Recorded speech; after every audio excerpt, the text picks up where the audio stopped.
जय जगन्नाथ सांग माने आउ एक सुंदर वीडियो को आपण मानकु मु स्वागत करुछि संतोष। आज ये वीडियोटी आम देखा गोटे सुंदर प्रसंग विषय आलोचना करवा। वीडियोटा अवश्य टिके लंबा हो पारे हेले भी आपण माने वीडियोटी रे श्रीकृष्ण को विषय रे आम टिके आलोचना करवा। आउ विषयटी हेउछि श्रीकृष्णकर शेष समयर कथा। से विषय आपण माने टिके देखिए और जानवे। देखो आज तो मोर टिके रविवार छुट्टी अच्छी, तेणु भाविली आज गोटे सुंदर वीडियो निश्चित आम बनइबा। तेणु आज किछि समय बाहर करी मुझे जंगल को आसी। तेणु आपण मानकु मो वीडियो को स्वागत। आपण मानक जगन्नाथ दयार निश्चित आपण माने भलर थिबे बोली मोर आशा। देखु ये जो परिवेश ये संपूर्ण जंगल सबुआड़े गछ कोठी बाकी नहीं। अच्छा ये जंगल रे आज मु आपन कौन देखी ना आपन को निश्चित मु देखी गोटे शिउली लटा। जो शिउली लटारे भगवान श्रीकृष्ण अंतिम समय रे सोईथिले। केते जगार मिले श्रीकृष्ण शिउली लटा छाई रे सोईथिले, केते जगार मिले श्रीकृष्ण शिउली लटार ऊपर सोईथिले। तेणु आज तो प्राय सकाळ आरंभ से विषय आम टिके आलोचना करवा। आम बंधु मान आम जानिछे पुराण रे चारिटा जुग कथा वर्णना कराई, जोटा हूँ सत्य, त्रेतया, द्वापर एवं कली। अच्छा ताले सत्य जुगरे आमे केउ ठाकुर थिले जदि देखिबा ताहले सी हूँ आमर नरसिंह बा नृसिंह ठाकुर थिले। त्रेतयारे भगवान श्रीकृष्ण नुहे भगवान रामचंद्र। द्वापर भगवान श्रीकृष्ण थिले एवं कली रे तो आम समस्ते जानिचे कली रे भगवान जगन्नाथ रूप वर्तमान जहा चली दारु ब्रह्म को आम दर्शन करिछे रिसेंट, जोटा आमर रथयात्रा एवं जाइछि। तेणु सेई तृतीय जुगरे जेतेबेले भगवान श्रीकृष्ण वनवास करथिले सेतेबेले हनुमान सहित भेट होला परे सुग्रीवों सहित तांकर मित्रता होइतिला। से मित्रतारे सेमाने सुग्रीवों विषय रे जानिथिले जे सुग्रीवकर गोटे भाई अच्छी जा ना बाली। से बाली कौन करछि ना सुग्रीवों पत्नी को अपहरण कर रखी ना भाई बोहू को सी अपहरण करी रखी। तेणु रामचंद्र जेहेतु बंधुता संपर्क बढ़ी जाइछि सुग्रीवों को सहायता करने पई हाथ बढ़ाइले। कहीं ना जदि हाथ बढ़ौ नांती ताले कौन हबो ना सीता को आड़े रावण नहीं पड़े। तेणु सेईटा गोटे कौन भगवान रामचंद्र को बहुत बाधी थिला एवं सी भी चाहूले सुग्रीव सहित मित्रता करी सुग्रीवों जो बानर सेना अच्छी बा हनुमान अच्छी सेमान सब आमको सहायता दियंतु एवं सहायता करंतु मध्य। तेणु रामचंद्र बंधुतार संपर्क निभाइया पई कौन कले ना बाली की बध कले। आपण माने से प्रसंग तो निश्चित शुणिथिबे। जो बाली महाबली थिला एवं अनेक लिंब गछ को सी लगई थिला, बगीचा करथिला बड़ बड़ द्रुम द्रुम गछ को। सेई सब गछ आढ़ुआल रे रही भगवान रामचंद्र कौन करथिले ना बाली को वध करथिले। बाली जेतेबेले मला जानला जे मु निश्चित मुक्ति पाइजिबी, कहीं ना मु भगवान रामचंद्र को शरण में मरीची माने निश्चित मुक्ति पाइबी, एते भाबिबार नहीं। तेणु सी कौन कला ନା ସିଏ ସେ ଗଛ ଗୁଡ଼ିକୁ ପଚାରିଥିଲା। ସେତେବେଳେ ସେ ନିମ୍ବ ଗଛ ଗୁଡ଼ିକ ଥିଲା ମିଠା ଥିଲା, ପିତା ନଥିଲା। ବର୍ତ୍ତମାନ ତ ପିତା ଲାଗୁଛି, କିନ୍ତୁ ସେ ଗଛ ଗୁଡ଼ିକ ମିଠା ଥିଲା। ତେଣୁ ବାଳି ପଚାରିଲା ଯେ, ହେ ଗଛ, ତମମାନଙ୍କୁ ମୁଁ ପାଳି ପୋଷିକି ଛୋଟରୁ ବଡ଼ କଲି, ତମମାନଙ୍କୁ ବଢ଼େଇଲି, ଏଡ଼େ ଏଡ଼େ ଦ୍ରୁମ କଲି, ଆରେ ତମମାନେ ଏତେ ନିମକ ହାରାମ ଯେ ତମେ ଭଗବାନ ମୋ ପଛରେ ଥାଇ ମୋତେ ମାରିଲେ। ତମମାନଙ୍କୁ ପାଳି ପୋଷି ମଣିଷ କରିଥିଲି ଗଛ, ତମେ ମୋର ସନ୍ତାନ ଭଳିଆ, କିନ୍ତୁ ତମେ ମୋତେ ଟିକେ ମୃତ୍ୟୁ ସମୟରେ ସହଯୋଗ କଲନି, ଯେ କହିଲନି ଯେ ଭଗବାନ ତମକୁ ମାରୁଛନ୍ତି ବୋଲି। ତେଣୁ ଏଇଟା ତମେ ଠିକ୍ କଲନି। ତେଣୁ ମୁଁ ତମକୁ ଆଜି ଅଭିଶାପ ଦେଉଛି। ତମେ ସବୁ ଆଜିଠାରୁ କ'ଣ ହେଇଯାଅ ନା, ମିଠା ଛାଡ଼ି ପିତା ହେଇଯାଅ। ତମେ ପିତା ହେଇଯିବ। ତେଣୁ ଆଉ ତମକୁ କେହି ଛୁଇଁବେ ନାହିଁ, ଛି ଛି କହି ତମକୁ ଅନାଦର କରିବେ। କିନ୍ତୁ ସେଇ ଗଛ ମାନେ ସବୁ ଭଗବାନ ରାମଚନ୍ଦ୍ରକୁ କାନ୍ଦି କାନ୍ଦି କହିଥିଲେ, ପ୍ରଭୁ, ଆପଣଙ୍କୁ ସହାୟତା କରିବାକୁ ଯାଇ ଆମେ ଆମର ମାଲିକକୁ ବେଇମାନ କରିଛୁ, ଆମେ ଆମ ମାଲିକକୁ ହଇରାଣ କରିଛୁ, ଆମେ କହିନାହୁଁ। ତେଣୁ ମାଲିକ ଆମକୁ ଅଭିଶାପ ଦେଇଛି, ଆମେ କ'ଣ କରିବୁ? ପ୍ରଭୁ, ଆମେ ତ ପିତା ହେଇଗଲେ, ଆମକୁ ସଂସାରରେ କେହି ପଚାରିବେ ନାହିଁ। ସେଇଠି ରାମଚନ୍ଦ୍ର ଗୋଟେ କଥା କହିଥିଲେ, କହିଲେ ଦେଖ, ଦ୍ୱାପର ଯୁଗ ଗଲା ପରେ ଗୋଟେ ଯୁଗ ଆସିବ, ସେଇଟା ହେଉଛି କଳିଯୁଗ। ସେଇ କଳିଯୁଗରେ ମୁଁ ହେବି ଜଗନ୍ନାଥଙ୍କ ଅବତାର। ଆଉ ମୋର ଅର୍ଦ୍ଧନିମିତ ଶରୀର ରହିବ, ଯେଉଁ ଶରୀରଟି ଗୋଟିଏ ଦାରୁ ବା କାଠରେ ନିର୍ମିତ ରହିବ। ଏବଂ ସେଇ ଅର୍ଦ୍ଧନିମିତ ଶରୀରରେ ମୁଁ ଏଇ ନିମ୍ବ କାଠରେ ହିଁ ମୋର ଶରୀର ଗଢ଼ା ହେବ। ତେଣୁ ତମେ କାହିଁକି ବ୍ୟସ୍ତ ହେଉଛ? ତମକୁ ସଂସାରରେ କେହି ନ ପଚାରିଲେ ମଧ୍ୟ ମୋ ଶରୀରଟା ଗଢ଼ା ହେବ। ଏବଂ ସେଇ ଯେଉଁ ନିମ୍ବ ପିତା ଲାଗିବ, ସେଇ ନିମ୍ବ ପତ୍ରରେ ବହୁତ ରୋଗୀ ଭଲ ହେବେ। ଆଜିକାଲି ଯେଉଁ ଆପଣମାନେ ଦେଖୁଥିବେ ଡାଇବେଟିସ୍ ହେଉଛି ନା ସମସ୍ତଙ୍କୁ। ତେଣୁ ଆମେ ଯଦି ସକାଳୁ ପ୍ରତିଦିନ 3-4ଟା ନିମ୍ବପତ୍ର ଚୋବେଇବା, ତାହେଲେ ଆମକୁ ଡାଇବେଟିସ୍ଟା ସମ୍ପୂର୍ଣ୍ଣ ଭଲ ନହେଲେ ମଧ୍ୟ କଣ୍ଟ୍ରୋଲ୍ ହୋଇକି ରହିବ। ଏବଂ କ'ଣ ହେବ ନା, ରୋଗଟା ଆମକୁ ଏତେ ଆକ୍ରାନ୍ତ କରିବ ନାହିଁ। ଦେଖନ୍ତୁ କେତେ ସୁନ୍ଦର ପରିବେଶ। ତେଣୁ ଭଗବାନ ସେଇଠି ବାଳି ମଧ୍ୟ ଭଗବାନଙ୍କୁ ବହୁତ ଅନୁରୋଧ କରିଥିଲା, ପ୍ରଭୁ, ଆପଣ ମୋତେ ମାରିଲେ, ମୁଁ ତ ଆପଣଙ୍କର କିଛି କ୍ଷତି କରିନି। ମୁଁ ମୋ ଭାଇର କ'ଣ କରିଥିଲି, କିନ୍ତୁ ମୁଁ ତ ଆପଣଙ୍କର କିଛି କ୍ଷତି କରିନି, ଆପଣ କ'ଣ ପାଇଁ ମୋତେ ମାରିଲେ? ତେଣୁ ବାଳିକି ବି ଭଗବାନ ରାମଚନ୍ଦ୍ର, ଭଗବାନ ତ ସମସ୍ତଙ୍କର ନା, ସିଏ କାହା ପ୍ରତି ଅନ୍ୟାୟ କରନ୍ତି ନାହିଁ। ତେଣୁ ସେଇଠି ସେ କହିଥିଲେ, ମୁଁ ଯଦି ଶ୍ରୀକୃଷ୍ଣ ଅବତାର ହେବି, ତାହେଲେ କ'ଣ ହେବ ନା, ମୋର ମୃତ୍ୟୁ ସମୟରେ ତୁ ହିଁ ମୋତେ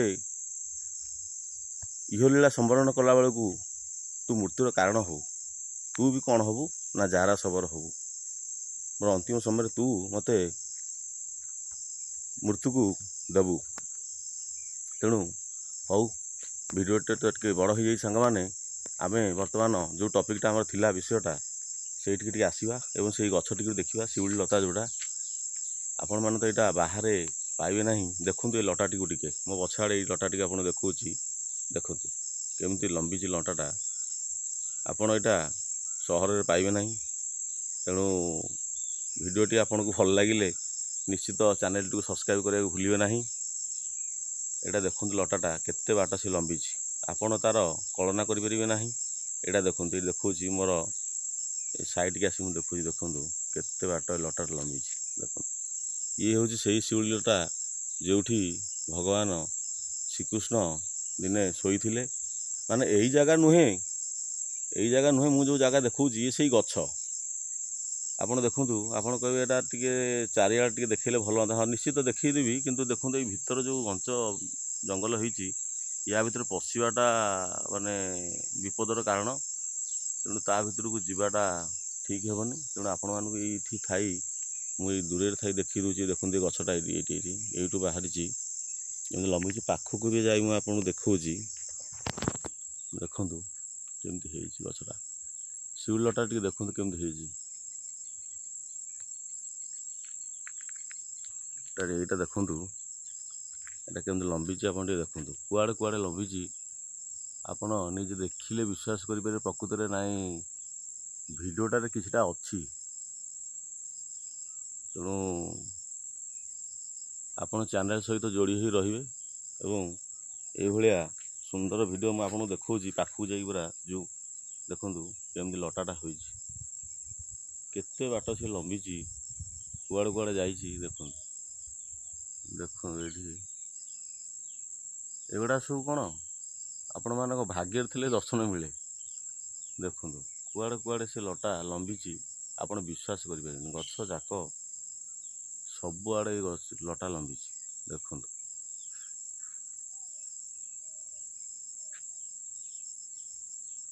ତେଣୁ ଏଇଭଳିଆ ପ୍ରସଙ୍ଗ ନିଶ୍ଚିତ ଆପଣମାନେ ମୋ ଚ୍ୟାନେଲ୍ ମାଧ୍ୟମରେ ପାଇପାରିବେ। ତେଣୁ ଚ୍ୟାନେଲ୍ଟିକୁ ଯେଉଁମାନେ ଦେଖୁଛନ୍ତି ଭାଇମାନେ ବା ସାଙ୍ଗମାନେ, ଓଡ଼ିଶାବାସୀ ଭାରତବାସୀ ଯେଉଁମାନେ ଦେଖୁଛନ୍ତି, ତେଣୁ ସବସ୍କ୍ରାଇବ୍ କରିବାକୁ ଭୁଲିବେ ନାହିଁ। ତେଣୁ ମୁଁ ଆପଣମାନଙ୍କର ଆଶୀର୍ବାଦ ଚାହୁଁଛି। ଆପଣମାନେ ନିଶ୍ଚିତ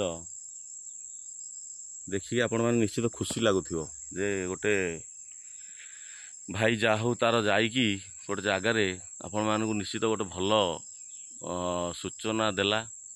ତେଣୁ ଆପଣମାନେ ଦେଖନ୍ତୁ କେତେ ମୋ ମୁଣ୍ଡ ପଛପଟେ ଦେଖନ୍ତୁ କେତେ ବାଟ ସେ ଲଟାଟି ଲମ୍ବିଛି ଦେଖନ୍ତୁ। ଇଏ ସେଇ ଶିଉଳି ଲଟା, ଯେଉଁ ଶିଉଳି ଲଟାରେ ଦିନେ ଭଗବାନ ଶ୍ରୀକୃଷ୍ଣ ଶୋଇଥିଲେ ଏବଂ ଜାରା ଶବର କ'ଣ କରିଥିଲା ନା ତାଙ୍କୁ ହରିଣର କାନ ଭାବିକି, ବା କେତେଟା ପୁରାଣ ଶାସ୍ତ୍ରରେ ଅଛି ହରିଣର କାନ ତ, ଆଉ କେତେଟା ଅଛି ପକ୍ଷୀର ଶବ୍ଦ ଶୁଣିକି ଜାରା ଶବର, ସିଏ ତ ଶବର ଲୋକ, ଜଙ୍ଗଲୀ ଲୋକ, ତେଣୁ ସିଏ ଯାଇକି କ'ଣ କରିଥିଲେ ନା ଶ୍ରୀକୃଷ୍ଣକୁ ମାରିଥିଲେ ସର। କାହିଁକିନା ଆପଣମାନେ ତ ଜାଣିଥିବେ ଶବର ଲୋକ ତାଙ୍କର ହରିଣ ମାରିବା ଆଉ ପକ୍ଷୀ ପଶୁ ଏସବୁ ଶିକାର କରିବା ସେଇଟା ହେଉଛି ତାଙ୍କର ନୀତିଦିନ ଅଭ୍ୟାସ, ସେଇଥିରେ ସେ ଚଳିବେ। ତେଣୁ ସେମାନେ ହେଉଛନ୍ତି କ'ଣ ନା ଇଏ କରିଥିଲେ, ଶ୍ରୀକୃଷ୍ଣଙ୍କୁ ସର ମାରିଥିଲେ। ଏଇ ଦେଖନ୍ତୁ ଏ ଶିଉଳି ଲଟାଟା କେତେ ତଳକୁ ଲମ୍ବିଛି, ଆପଣ ଟିକେ ଦେଖନ୍ତୁ। ଦେଖନ୍ତୁ କେତେ ହେଇଛି, ଉପରୁ କେମିତି ଯାଇଛି, ସେ କୁଆଡ଼େ କୁଆଡ଼େ ସେ ଲମ୍ବିଛି ଆପଣ ବିଶ୍ୱାସ କରିପାରିବେନି। ଗଛଟା ମୁଁ ତ ତା ଭିତରକୁ ଯିବା ସମ୍ଭବ ନୁହଁ, ଆପଣଙ୍କୁ ସେଇ ଦୂରରେ ଥାଇ ମୁଁ ଆପଣଙ୍କୁ ଦେଖାଇ ଦେଉଛି ଦେଖନ୍ତୁ। ତେଣୁ ସେଇ ଶବର ବଂଶଧର ବର୍ତ୍ତମାନ ଯେଉଁ ଆମର ବିଶ୍ୱ ବସିଥିଲେ, ଆପଣମାନେ ଜାଣିଥିବେ ଜଗନ୍ନାଥଙ୍କର ପ୍ରସଙ୍ଗକୁ ଗଲେ ଯେଉଁ ଶବର ବଂଶଧର ମାନେ ଥିଲେ, ସିଏ ବର୍ତ୍ତମାନ ଆମର ଜଗନ୍ନାଥଙ୍କର ସେବାୟତ ବା ସେବା କରୁଛନ୍ତି, ଆପଣମାନେ ନିଶ୍ଚିତ ଜାଣିଥିବେ। ତେଣୁ ସେମାନେ ସେତେବେଳେ ବହୁତ ଭଲ ଲୋକ ଥିଲେ। ବର୍ତ୍ତମାନ ଯାହା ହଉ ସେମାନେ ଜଗନ୍ନାଥଙ୍କ ସେବା କରୁଛନ୍ତି, ଭଲ କାମ କରୁଛନ୍ତି। ସେଇ ବଂଶଧର ମାନେ ଦେଖନ୍ତୁ ଆଉ ଥରେ ସେଇ ପ୍ରସଙ୍ଗକୁ ମୁଁ ଯାଉଛି, ଆପଣଙ୍କୁ ଦେଖାଉଛି। ଦେଖନ୍ତୁ ମୋ ପଛପଟେ ଏଇ ଯେଉଁ ଲଟାଟା କେମିତି ତଳକୁ ଲମ୍ବିଛି, ଆଉ କୁଆଡ଼େ କୁଆଡ଼େ ସେ ଲମ୍ବିଛି ଆପଣମାନେ ବିଶ୍ୱାସ ବି କରିପାରିବେନି। ଦେଖନ୍ତୁ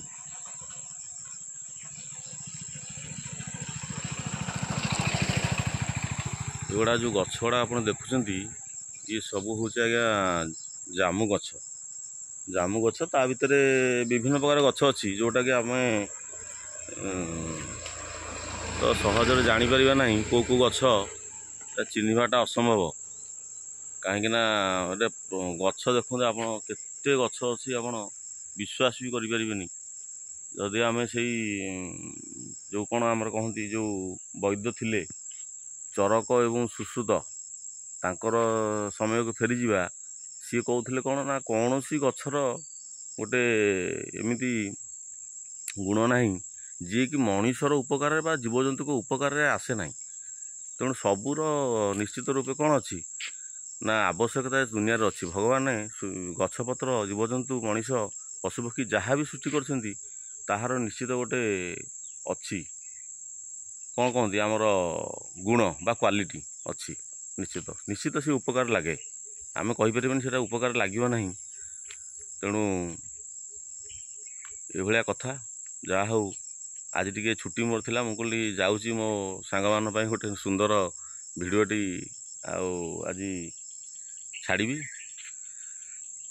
ତେଣୁ ଆପଣମାନେ ଟିକେ ଶେଷ ଥର ପାଇଁ ଦେଖିଦିଅନ୍ତୁ ଏ ଗଛଟିକୁ ଟିକେ କେମିତି ହେଇଛି। ମୁଁ ଆପଣଙ୍କୁ ପାଖକୁ ଯାଇକି ଦେଖେଇ ଦେଉଛି। ଗଛଟି ମଧ୍ୟ ଲଟାଟାରେ ହାତ ମାରି ଦେଖାଉଛି। ଆପଣ ଦେଖନ୍ତୁ କେତେ ବଢ଼ିଆ ହେଇଛି। ଦେଖନ୍ତୁ ସେଇ ଲଟା ଦେଖନ୍ତୁ କେମିତି ଲମ୍ବିଛି ତଳକୁ।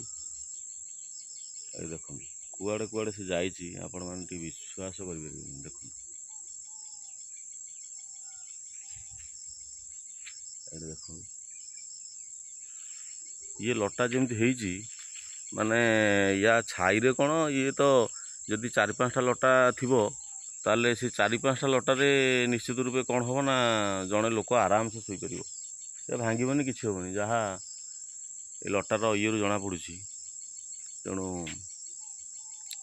ଯାହା ହଉ ଆଜି ଗୋଟେ ପବିତ୍ର ସମୟ ମୋତେ ଭଗବାନ ଜଗନ୍ନାଥଙ୍କ ବିଷୟରେ, ପ୍ରଭୁ ରାମଚନ୍ଦ୍ରଙ୍କ ବିଷୟରେ, ପ୍ରଭୁ ଶ୍ରୀକୃଷ୍ଣଙ୍କ ବିଷୟରେ ଗୋଟେ ଆପଣମାନଙ୍କୁ ଜଣାଇବା ପାଇଁ ଗୋଟେ ସୁଯୋଗ ମିଳିଲା। ତେଣୁ ଦେଖନ୍ତୁ କେତେ ଲଟାଟା କେମିତି ବଢ଼ିଆ ହୋଇଛି। ତେଣୁ ମୋତେ ତ ଦେଖିଲେ ସେଇ ଭଗବାନ କଥା ମନେ ପଡ଼େ। ପ୍ରଭୁ କେତେ ଦୁଃଖ ହୋଇଥିବ, ପ୍ରଭୁଙ୍କୁ କେତେ କଷ୍ଟ ହୋଇଥିବ ଯେତେବେଳେ ଜାରା ଶବରର ସରଟି ବାଜିଥିବ ପାଦରେ, ପ୍ରଭୁଙ୍କୁ କେତେ କଷ୍ଟ ହୋଇଥିବ। ତେଣୁ ଭାବିଲା ବେଳକୁ ମୋର କଣ୍ଠ ରୁଦ୍ଧ ହୋଇଯାଉଛି। ଆଉ ଯାହା ହଉ ସେ ପ୍ରସଙ୍ଗ ତ ଆପଣମାନେ ଦେଖିଲେ।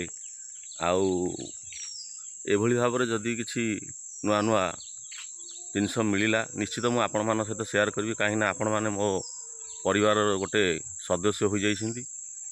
ତେଣୁ ଆପଣମାନେ ମୋ ଚ୍ୟାନେଲ୍ ସହିତ ନିଶ୍ଚିତ ଯୋଡ଼ି ହେବେ। ଯେଉଁମାନେ ଆମର ଓଡ଼ିଆ ଭାଇ ଅଛନ୍ତି ଏବଂ ଯେଉଁମାନେ ବାହାରୁ ଦେଖୁଛନ୍ତି, ମୁଁ ଦେଖୁଥିଲି ପ୍ରାୟ ମୋର କେତେଜଣ ଦର୍ଶକ ଅଛନ୍ତି ଆମେରିକାର, ପେରୁ ଆଉ ବାଂଲାଦେଶ। ମାନେ ମୋତେ ଏତେ ଖୁସି ଲାଗିଲା। ଯାହା ହଉ ମାନେ ମୋ ଭିଡ଼ିଓ ଆମେରିକା ଲୋକ ଦେଖୁଛନ୍ତି ଆଉ ପେରୁର ଦେଖୁଛନ୍ତି। ପେରୁ ତ ଦେଶ ମୁଁ କ'ଣ ଜାଣିନି, କିନ୍ତୁ ସେ ଯାହା ଦେଖିଲି ପେରୁ ଆଉ ବାଂଲାଦେଶ ଲୋକ ଦେଖୁଛନ୍ତି।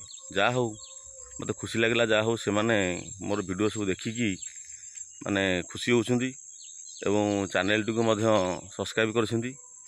ତେଣୁ ଆପଣମାନେ ମଧ୍ୟ ମୋ ସହିତ ଯୋଡ଼ି ହୋଇପାରିବେ। ଆଉ ସେଇ ଜଗନ୍ନାଥଙ୍କ ପାଖରେ ମୁଁ ନିଶ୍ଚିତ ପ୍ରାର୍ଥନା କରିବି।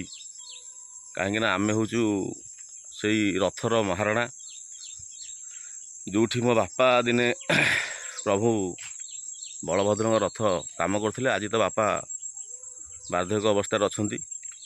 ତେଣୁ ସେ ଅବସର ନେଇଗଲେଣି। ଆଉ ମୋତେ ବି ଗର୍ବ ଲାଗେ। ଯାହା ହଉ ମୋର ବଂଶଧରମାନେ ସେଇ କୋଣାର୍କ ମନ୍ଦିର ନିର୍ମାଣ କରିଥିଲେ ଏବଂ ମୋର ବଂଶଧରମାନେ ମଧ୍ୟ ମୋ ବାପା, ଜେଜ, ତାଙ୍କ ବାପା ସମସ୍ତେ ସେଇ ରଥ ତିଆରି କାମରେ ପ୍ରଭୁଙ୍କର ନିୟୋଜିତ ଥିଲେ। ମୁଁ ବି ଦିନେ ଛୋଟ ଥିଲାବେଳେ ମୋର ମନେ ଅଛି, 7ମ 8ମ ପଢ଼ିଲା ବେଳେ କିଛି ସମୟ 10-15 ମିନିଟ୍ ମୁଁ ବି ଯାଇ ରଥ କାମରେ ସାହାଯ୍ୟ କରିଛି। ଆଉ ଭାଇମାନେ, ମୁଁ ଶିକ୍ଷିତ, ପାଠ ପଢ଼ିଲେ ମଧ୍ୟ ମୁଁ ବି କର୍ମ କରେ। ନିଜର କୌଳିକ ବୃତ୍ତି କେବେ ଛାଡ଼ିନି। ଆମେ ମହାରଣା ବଢ଼େଇ, ତେଣୁ ଆମେ କେବେ ହେଲେ ନିଜର କୌଳିକ ବୃତ୍ତିକୁ ଭୁଲିବା ଉଚିତ ନୁହେଁ। ଆମେ ପାଠ ପଢ଼ିଛୁ ସତ, ପାଠ ପଢ଼ିକି ମୁଁ ଆଜି କର୍ମକ୍ଷେତ୍ରରେ ନିଯୁକ୍ତି ଅଛି। ହେଲେ ବି ମୋର କେବେ ହେଲେ ମୁଁ କ'ଣ କରିଛି ନା ମୋ କର୍ମକୁ ମୁଁ ଛାଡ଼ିନି। ସବୁବେଳେ ମୋ କର୍ମରେ ମୁଁ ନିୟୋଜିତ ଅଛି।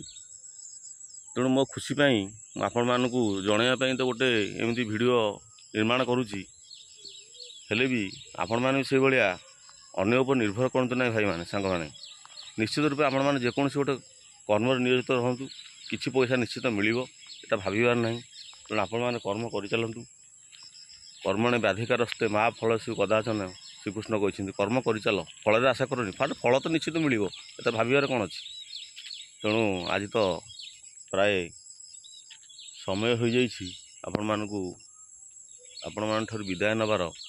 ତେଣୁ ମୁଁ ସନ୍ତୋଷ ଆପଣମାନଙ୍କୁ ଏଇଠୁ ଭିଡ଼ିଓରୁ ବିଦାୟ ନେଉଛି। ତେଣୁ ପ୍ରସଙ୍ଗଟି ଭଲ ଲାଗିଲା ଆପଣମାନେ ମୋ ଚ୍ୟାନେଲଟିକୁ ସବସ୍କ୍ରାଇବ୍ କରିବେ ଏବଂ ଲାଇକ୍, ସେୟାର, କମେଣ୍ଟ କରିବେ।